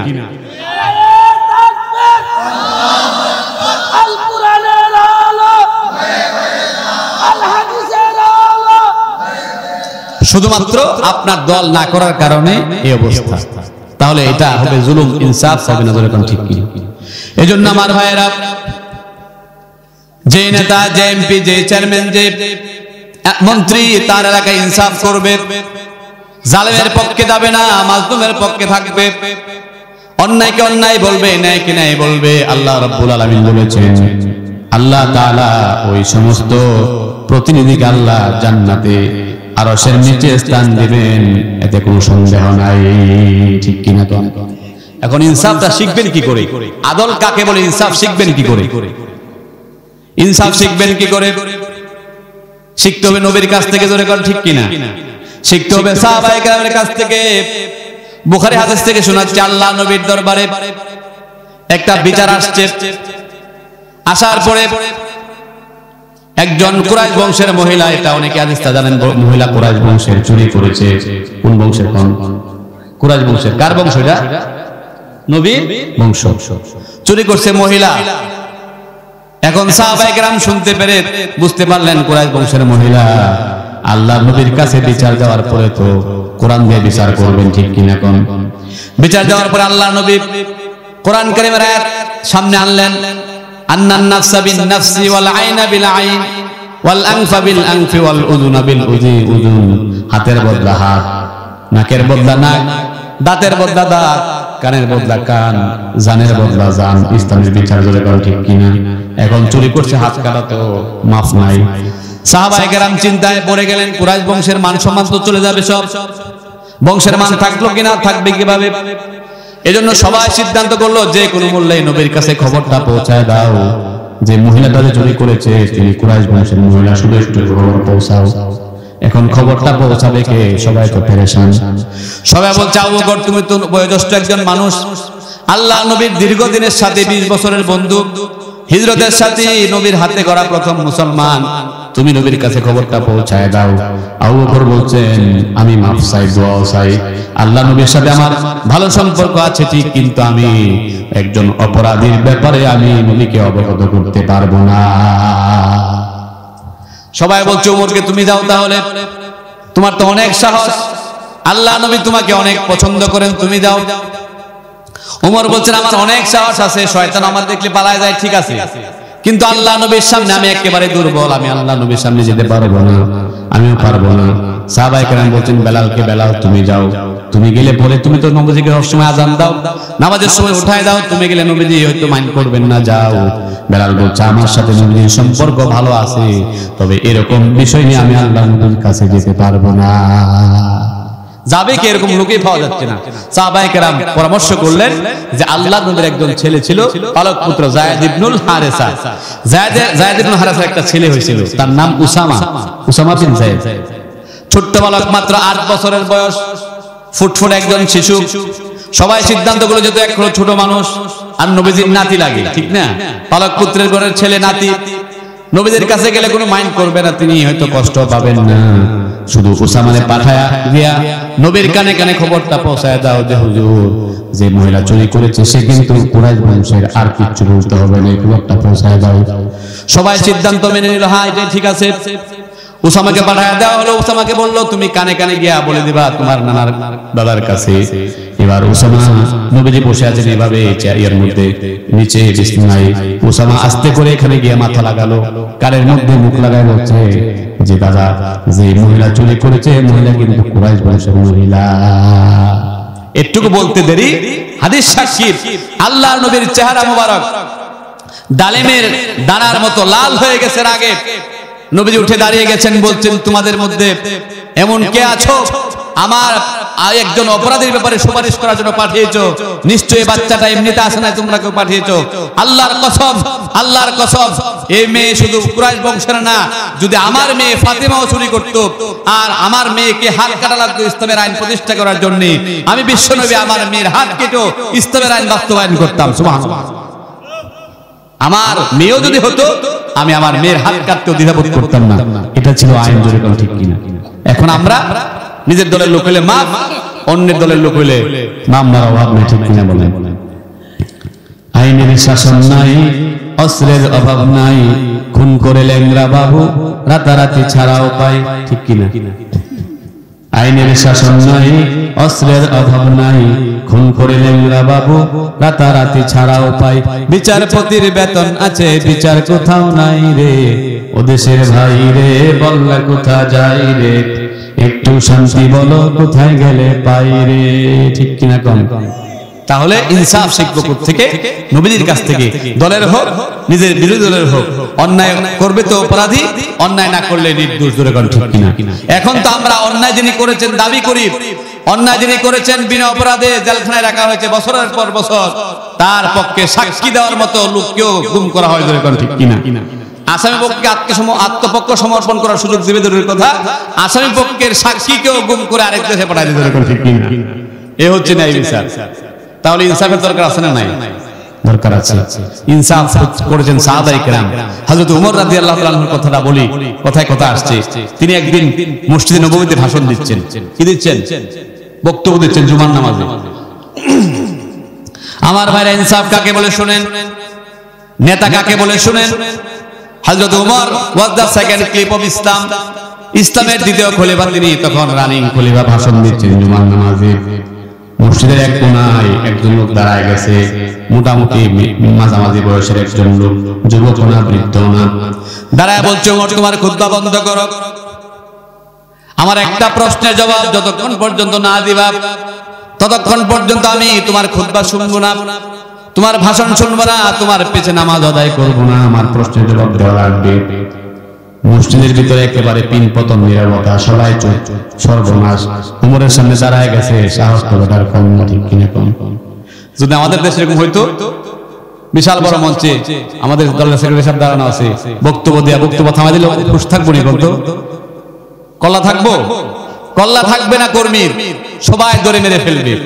বেটা তোর এত বড় সাহস, আমাদের সেক্রেটারির সামনে এরকম কথা, দুঃসাহস, অথচ তিনি রাষ্ট্রপ্রধান, সারা অর্ধজাহানের খলিফা ওমর ভাষণ দিচ্ছেন, দাঁড়ায় বলছে আপনি আমার পিছনে, আপনার পিছনে নামাজ পড়বো না, প্রশ্নের জবাব দেওয়া লাগবে। হযরত ওমর একেবারে নরম ভাষায়, যদি ওমর ছিলেন খুব গরম, আল্লাহ নবী বলছেন আশিদ্দাউ আলাল কুফার, কাফেরদের উপর কঠোর ছিলেন ওমর। আনকম্প্রোমাইজ ইসলামী শরিয়া, ইসলামী শরীয়তের ব্যাপারে ওমর ছিলেন আপোষহীন, কারোর সাথে আপোষ করতেন না, বাপেরও ছাড়তেন না, ঠিক কিনা কম? ওমর একেবারে নরম হয়ে গেছে, বলছে ভাই আপনারা কি প্রশ্ন বলেন? ওই লোক বলছে আমার প্রশ্ন হচ্ছে, গত সপ্তাহে আপনি রাষ্ট্রের পক্ষ থেকে প্রত্যেকটা জনগণকে একটি করে কাপড় বানাবার জন্য কাপড় দিয়েছিলেন, জামা বানাবার কাপড় দিয়েছিলেন, কিন্তু আপনি যে পরিমাণ কাপড় দিয়েছেন ওই কাপড় দিয়ে আপনার মতো ব্যক্তির জামা তো হওয়ার কথা না। আমার মনে হয় আপনি আমাদেরকে একটা করে কাপড় দিয়েছেন, আর আপনি রাষ্ট্রপ্রধান হওয়ার কারণে আপনি রাষ্ট্রের সম্পদ আত্মসাৎ করে 2টা কাপড় নিয়েছেন। যতক্ষণ পর্যন্ত এই প্রশ্নের জবাব না দিবেন আমি আপনার পিছনে নামাজ পড়ব না। সুবহানাল্লাহ কইলেন। উমর তো অনেক বড় ছিলেন, বড় সড়ো মানুষ, যে জামার কাপড় মানুষকে দিয়েছে ওই জামার কাপড় দিয়ে আসলে জামা হওয়ার কথা না। হযরত ওমর বলছেন, ভাই আপনার প্রশ্ন আমি শুনেছি, তবে আমার কথা হচ্ছে আপনার এই প্রশ্নের জবাব যদি আমি না দিয়ে আমার ছেলে আব্দুল্লাহ দেয় আপনি কি শুনবেন? আপনি কি সন্তুষ্ট থাকবেন? এবার প্রশ্নকারী বলছে, হ্যাঁ কোনো সমস্যা নাই, আপনার পক্ষে যদি আপনার ছেলে আব্দুল্লাহ জবাব দিয়ে দেয় কোনো অসুবিধা নাই। এবার আব্দুল্লাহ ফ্লোর নিয়েছেন, বলছেন আপনি বসেন আমি বলছি। আব্দুল্লাহ বলছেন, গত সপ্তাহে গরিবদের জন্য রাষ্ট্রের পক্ষ থেকে যে কাপড় দেওয়া হয়েছিল, আমার বাবা একটা কাপড় নিয়েছিলেন, আমি আমার রাষ্ট্রের একজন সামান্য নাগরিক হওয়ার কারণে আমি একটা জামার কাপড় পেয়েছিলাম। আমি চিন্তা করলাম আমার বাবা ওমর অর্ধজানের খলিফা, তিনি একটা পুরাতন জামা পরে জুমার নামাজ পড়ান, বিভিন্ন রাষ্ট্রের দূতের সাথে সাক্ষাৎ করেন, বিভিন্ন রাষ্ট্রের লোকদের সাথে দেখা করতে যান, একটা জামায় পরে তিনি মসজিদ চালান, রাষ্ট্র চালান। আমি চিন্তা করলাম আমার বাবার একটা নতুন জামার প্রয়োজন, এজন্য আমি আমার যে কাপড়টা পেয়েছিলাম ওই কাপড়টা আমি নিজে না ব্যবহার করে আমার বাবাকে দিয়েছিলাম। আমার বাবা ওমর 2 জনের কাপড় জোড়া দিয়ে তিনি জামা তৈরি করেছেন। আল্লাহু আকবার। এই কথা শোনার পরে লোকটা চোখ দিয়ে পানি বের হয়ে গেল। লোকটা সঙ্গে সঙ্গে মানুষের মাথা ডিঙ্গায়া মানুষকে অতিক্রম করে সামনে কাতারে চলে আসলেন। ওমরের পায়ে সে পড়ে এসে ওমরের পায়ে পড়ে বললেন, ওমর আল্লাহর কসম আমি তোমাকে প্রশ্ন করেছিলাম জানার জন্য, আল্লাহর কসম আমি এখন থেকে শুধু তোমার পেছনে নামাজই পড়বো না, তোমার ক্ষুদ্র সময়ের মতি নয়, তোমার জন্য আমার জীবনটা আমি উৎসর্গ করে দিতে রাজি আছি। এই ছিল রাষ্ট্রনায়ক, একটা জামার কাপড় আত্মসাৎ করেন নাই। আর আমরা একটু ক্ষমতা পাইলে দেখবেন বাড়ি গাড়ির অভাব নাই, সাধারণ একটা এই ওয়াসার এমডি 17-18টা বাড়ি বিদেশে আছে না নাই? পত্রপত্রিকা সমানে আসছে, এগুলা ইলেকট্রনিক নিয়ে আসছে। একটা এমডি হয়েছে, উনি 10-15টা বাড়ির মালিক হয়ে গেছেন। কত বাড়ি যে কানাডায় বেগম পাড়ায় বাংলাদেশের অসাধু নেতাদের আছে, এটা আল্লাহ ছাড়া কেউ জানে না, এরকম ঠিক কিনা? কারণ সব সাংবাদিক তো এখানে যাইতে পারে না। তো ইনসাফ হচ্ছে এটা, আপনি জনগণের জন্য যা করবেন নিজের জন্য তা করবেন, নিজের জন্য যা করবেন জনগণের জন্য তা করবেন। জনগণ আপনাকে পাহারা দেবে, এরকম ঠিক কিনা? ক্ষমতায় কি জোর করে থাকা যায়? জোর করে থাকতে পারবেন না। ক্ষমতায় থাকার জন্য আল্লাহ তাআলা যদি আপনার বান্দাদের প্রতি ইনসাফ করেন, বান্দারা ইনসাফ করবে, এরকম ঠিক কিনা? ওমর তো রাস্তায় ঘুমায় থাকতো, জনগণ পাহারা দিত। কই তুমি এখানে এইভাবে ঘুমায় থাকো? কই আমি তো জনগণকে পাহারা দেই, জনগণ আমারে পাহারা দেয়। সুবহানাল্লাহ। আর আমরা কত মানুষ মাইরে কত কিছু করে ফেরাউনের রূপ ধারণ করে চাচ্ছি যে আমরা ক্ষমতায় থাকতে পারি কিনা, এরকম ঠিক কিনা? মনে রাখবেন মানুষ মাইরে ক্ষমতায় থাকা এটা ফেরাউনের স্বভাব, ঠিক কিনা? কোন ধরে কোন ঠিক কিনা? কোরআনে দলিল আছে না নাই? কোরআনে আল্লাহ রাব্বুল আলামিন বলছেন, ইযাববিহুনা আবনাআকুম ওয়া ইস্তাহয়ুনা নিসাআকুম। ফেরাউন যখন শুনলো তার রাজত্ব একজন ছেলে কেড়ে নেবে, ফেরাউন সঙ্গে সঙ্গে ফরমানদারি করলো, তার দেশে যত ছেলে সন্তান জন্মগ্রহণ করবে সব মেরে ফেলো। একদিনে 70,000 সন্তানকে মারা হয়েছিল। আল্লাহ কোরআনে বলছেন, ইযাববিহুনা আবনাআকুম, সে ছেলেদেরকে জবাই করেছে, ওয়া ইস্তাহয়ুনা নিসাআকুম, মহিলাদেরকে জীবিত রেখেছে। বোঝা গেল ক্ষমতায় থাকার জন্য যারা মানুষ খুন করে তারা অবশ্যই ফেরাউনের স্বভাবই, জোরে কোন ঠিক কিনা? তো ফেরাউনের রূপ ধারণ করে লাভ কি? ফেরাউন কি থাকতে পারছে? ফেরাউন যখন মরেছে তার সাথে 6 লক্ষ সৈন্য ছিল, ডানেও ছিল বামেও ছিল। ফেরাউন জীবিত ছিল, একেবারে জীবদ্দশায়, একবারে চোখ দিয়া ছায়া ছায়া সমুদ্র পার হচ্ছিল, ঠিক কিনা বলেন? জাগ্রত ছিল, জাগ্রত অবস্থায় 6 লক্ষ সৈন্যের ভিতর থেকে আল্লাহ ফেরাউনকে ডুবায় মেরেছেন। বোঝা গেল আল্লাহ যদি ডাক দেন আল্লাহর হুকুম এসে যায়, সৈন্য পুলিশ আর্মি বিডিআর দিয়া নেতার কর্মী দিয়া থাকা যাবে না, মরতে হবে, জালেমদের মরণ ফেরাউনের মতো হবে, ঠিক কিনা? এজন্য ইনসাফ করতে হবে আমার বন্ধুগণ। আরেকটা ইনসাফের কথা বলে শেষ করে, আপনি বিরক্ত হচ্ছেন?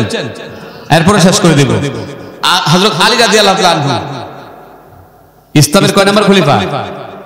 4র্থ খলিফা। ইনসাফ কাকে বলে আজকে এখান থেকেই শুনেন সাহাবায়ে কেরামের জীবন থেকে। হযরত আলী রাদিয়াল্লাহু তাআলা আনহু রাষ্ট্রের খলিফা, 4র্থ খলিফা। হঠাৎ করে একদিন তার মাথার যে হেলমেটটা, লোহার হেলমেট হারিয়ে গেছে। যুদ্ধ করার জন্য যে হেলমেট ছিল, দামি হেলমেট হারায় গেছে। একজন ইহুদি ব্যক্তি হেলমেটটা পেয়েছে। পাওয়ার পরে হযরত আলী রাদিয়াল্লাহু আনহু জানতে পারলেন অমুক একজন ইহুদি হেলমেটটা পেয়েছে। হযরত আলী গিয়ে বলছেন, ভাই এটা তো আমার হেলমেট, আমারে দিয়ে দাও। বলছে, না এটা আমার, আমি কিনেছি, এটা তোমার না। আলী দেখলেন যে তার নিশ্চিত তিনি যেটা তার, তিনি বলছেন এটা আমার। এরকম করতে করতে এক পর্যায়ে সমস্যা হওয়ার পরে এটা গিয়েছে কোর্ট পর্যন্ত। কোর্টে গেছে, যাওয়ার পরে কোর্টের সভা বিচারপতি ছিলেন হযরত সুরাহাবিল রাদিয়াল্লাহু আনহু, আল্লাহ নবীর একজন সাহাবী হযরত সুরাহাবিল রাদিয়াল্লাহু আনহু। তিনি বিচারপতি, প্রধান বিচারপতির আসনে বসা।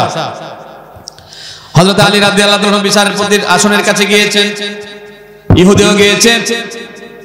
বিচার শুরু হয়েছে। সুরাহাবিল বলছেন, ও আলী, এটা তোমার যে হেলমেট, এটা তার প্রমাণ কি? তোমার পক্ষে সাক্ষী কে?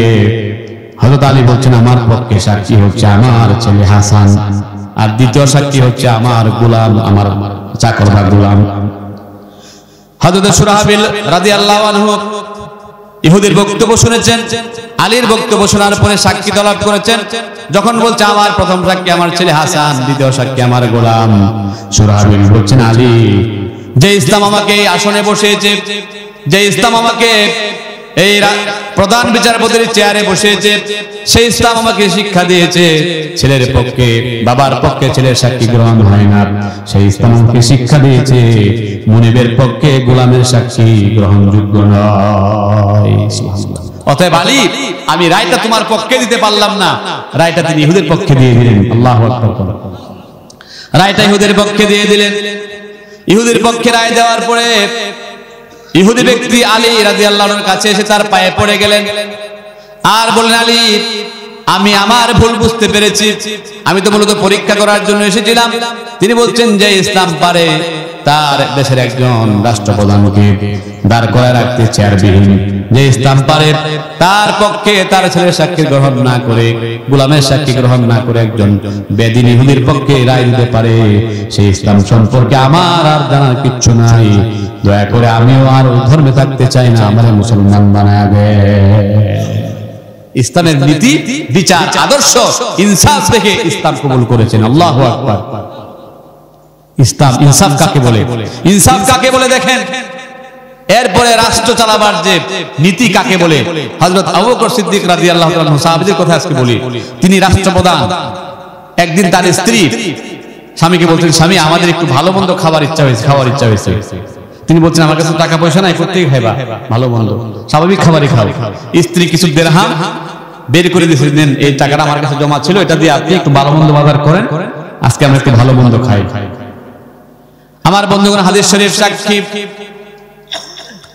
আল্লাহ নবীর প্রাণপ্রিয় সাহাবী হযরত আবু বকর সিদ্দিক রাদিয়াল্লাহু আনহু অতিরিক্ত টাকা কলি তিনি তার পকেটে নেওয়ার পরে পরের দিন তিনি মন্ত্রী পরিষদের বৈঠক ডাকলেন। ডাকার পরে বললেন, ও আমার মন্ত্রীরা শুনুন, আমি রাষ্ট্র চালানোর পরে রাষ্ট্রের পক্ষ থেকে আমার জন্য যে ভাতা নির্ধারণ করা হয়েছে, সেই ভাতা দিয়ে আমি চলতেছিলাম এতদিন পর্যন্ত। আজকে আমার স্ত্রী হাতে নাতে আমাকে দেখায় দিয়েছে যে পরিমাণ ভাতা আমার দেওয়া হয়, এর থেকে কিছু টাকা বেঁচে যায়, অর্থাৎ এই পরিমাণ টাকা আমার ভাতা কম নিলেও চলে। আগামী মাসের থেকে দয়া করে আমাকে রাষ্ট্রের পক্ষ থেকে আরো ভাতা কমায় দেওয়া হোক। সুবহানাল্লাহ। কমায় দেওয়া হোক, যে পরিমাণ না দরকার নাই সে পরিমাণ নেওয়ার দরকার নাই। এটা হচ্ছে সাহাবায়ে কেরামের ইতিহাস। সাহাবায়ে কেরাম রাষ্ট্রকে নিজের মতো করে চালিয়েছেন। আমাদের দেশেও অনেক উলামায়ে কেরাম কোন এক সময় সংসদে ছিলেন, মন্ত্রী ছিলেন, ওনারা দেখায় গিয়েছেন যে আসলে নিজের ব্যক্তিগত প্রয়োজনে নিজের টাকা খরচ করে বের হয়েছেন, মানে রাষ্ট্রের টাকা খরচ করেন। এরকম ঠিক কিনা? এরকম হয়েছে দেশে।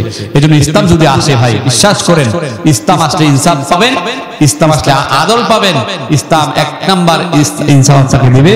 আর ইসলাম আসলে পরে সবচেয়ে বেশি লাভ হবে গরিব দুঃখীদের। ঠিক কিনা? এটা বলে শেষ করছি। গরিব দুঃখীদের লাভ হবে। কেমন লাভ হবে? হযরত ওমর রাদিয়াল্লাহু আনহু জামানায় এক লোকে জমি বিক্রি করছে। কি বিক্রি করছে বলেন? জমি বিক্রি করছে। বিক্রি করার পরে একজন লোক জমি কিনছে। কেনার পরে ওই জমিতে যখন হাল চাষ করতে গেছে, যাওয়ার পরে দেখে যে ওই জমির নিচের থেকে একটা স্বর্ণের কলস পাওয়া গেছে। কি পাইছে? স্বর্ণের কলস। দাম কম না বেশি? স্বর্ণের কলস পাইছে। পাওয়ার পরে যিনি জমি কিনেছেন তিনি তো মালিক জমি নাকি? স্বর্ণের কলস পাওয়ার পরে সযত্নে রেখেছেন কলসটাকে, রাখার পরে তিনি যার কাছ থেকে জমি কিনেছেন তারে গিয়ে খুঁজে বের করেছেন। স্বর্ণের কলস নিয়ে বলছে, ভাই আমি তো আপনার কাছ থেকে স্বর্ণের কলস কিনি না, আমি তো জমি কিনেছি, কলসটা আপনি নিয়ে যান। সুবহানাল্লাহ, কলস আপনি নিয়ে যান, স্বর্ণের কলস কিন্তু। ওই লোক বলছে, ভাই আমি তো আপনার কাছে জমি বিক্রি করেছি, জমির নিচে যা আছে ভিতরে যা আছে যা পাবেন সব তো আপনি মালিক, অতএব আমার কোনো দাবি নাই, নিতে পারবো না, আমি এটা আপনি নিয়ে যান। স্বর্ণের কলস নিয়ে ধাক্কা ধাক্কা দেখছেন কি কারবার? এক ওইটা আপনি মালিক, ওই কই আপনি মালিক, এরকম করতে করতে এটা চলে গেছে কাজীর কাছে, বিচারপতির কাছে গেছে যে আমাদের মধ্যে সমস্যা হয়েছে। হযরত ওমর তখন রাষ্ট্রপ্রধান, বিচারপতিও তিনি। ওমরের কাছে যাওয়ার পরে দেখেন কেউ নিতে রাজি না। হযরত ওমর রাদিয়াল্লাহু আনহু দুজনকে ডাকলেন, বললেন তোমাদের কোনো, প্রথম পক্ষকে ডাকলেন যিনি বিক্রি করেছেন, বলছেন তোমার কোনো উপযুক্ত ছেলে মেয়ে ঘরে আছে নাকি? কয় হ্যাঁ আমার ছেলে আছে একজন, বিয়ের উপযুক্ত। দ্বিতীয় পক্ষকে ডেকেছেন, বলছেন আপনার কোনো মেয়ে আছে নাকি? কয় হ্যাঁ আছে উপযুক্ত। কয় দুইজন ছেলে আর মেয়ের মধ্যে বিয়ে হবে, ধুমধাম করে বিয়ে হবে, বিয়ের ভিতরে যত খরচ হবে সব খরচ হবে কলস দিয়া। সুবহানাল্লাহ। দেখছেন ইসলাম কি করে? ইসলাম কাউকে ঠকাবে না। ইসলাম আসলে পরে সবচেয়ে বেশি সুবিধাভোগী হবে জনগণ, দেশের মুসলমান, দুর্বল মানুষ জনগণ, ঠিক কিনা? এজন্য নাস্তিক মুরতাদরা চায় ইসলাম না, মুরতাদরা চায় ইসলাম দেশে না থাকুক। এই ইসলাম না থাকার জন্য, যুব সমাজকে ইসলাম থেকে দূরে সরায় দেওয়ার জন্য, আমাদের যুব সমাজকে ধ্বংস করার জন্য আজকে এমন একটি শিক্ষানীতি প্রণয়ন করা হয়েছে যে শিক্ষানীতির ভিতরে শুধু হিন্দুত্ববাদী পৌত্তলিকতা শিক্ষা দেওয়া হয়েছে এবং মানুষকে বানরের সন্তান বানায় দেওয়া হয়েছে। নাউজুবিল্লাহ। আমরা বলি তোমরা বানর হতে পারো, তোমাদের দেশের থাকার অধিকার নাই, তোমরা চিড়িয়াখানায় যাও, আমরা মুসলমানের সন্তান, আদমের সন্তান, আমরা এখানে থাকবো, তোমাদের বাংলাদেশে থাকার অধিকার নাই, তোমরা চিড়িয়াখানায় যাও, ঠিক কিনা?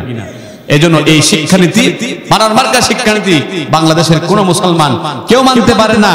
আমরা বলবো প্রধানমন্ত্রীর কাছে, যারা এটা করেছেন, শিক্ষা মন্ত্রণালয় বা শিক্ষা কমিশন যারা ঘাটতি মেরে এসেছেন, তাদেরকে শুধু বের করলে হবে না, খুঁজে বের করতে হবে, দৃষ্টান্তমূলক শাস্তি দেওয়া লাগবে, যাতে করে এরকম কাজ ভবিষ্যতে আর না করতে পারে।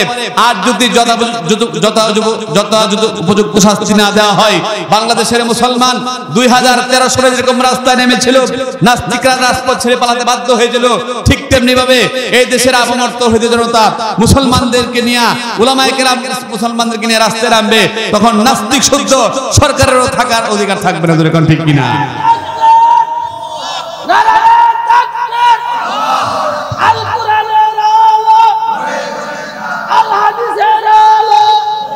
তাহলে আল্লাহ তাআলা আমাদেরকে তিনটা নির্দেশ করেছেন। কয়টা নির্দেশ? তিনটা। আর নিষেধ করেছেন কয়টা? তিনটা। আমরা যেন আল্লাহ তাআলা তিনটা নির্দেশ মানতে পারি, নিষেধ মানতে পারি। আল্লাহ তাআলা আমাদেরকে এই কথাগুলোর উপর আমল করার তৌফিক দান করুন।